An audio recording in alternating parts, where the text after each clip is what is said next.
Hai, semangat pagi buat kita semua. Kembali bersama dengan saya, Andreas Agus, dalam pembicaraan public speaking.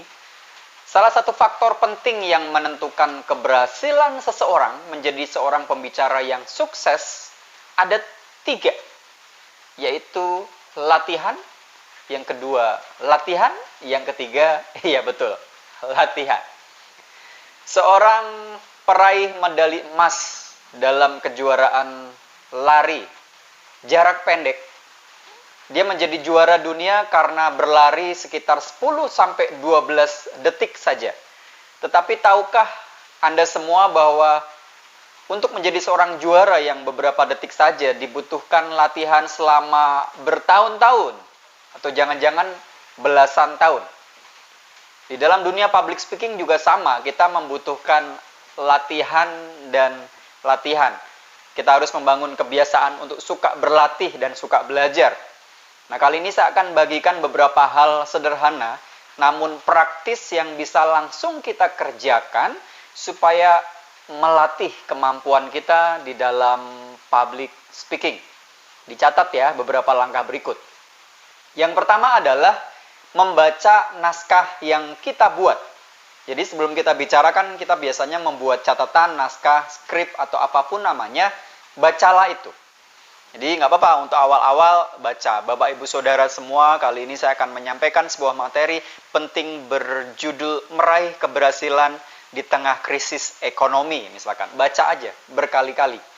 Jadi sering-seringlah lakukan itu, supaya kita bisa lebih berpengalaman. Cara yang kedua adalah manfaatkan kesempatan bicara yang ada.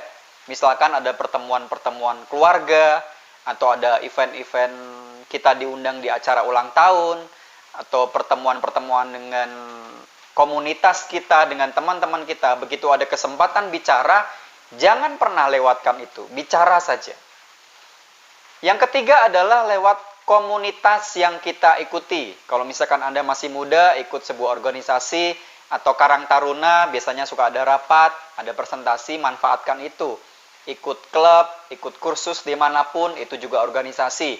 Yang aktif di gereja, di persekutuan youth, manfaatkan itu. Yang ada di DKM, atau dimanapun Anda semua berada, manfaatkan kesempatan di dalam organisasi yang ada. Itu kesempatan yang baik sekali.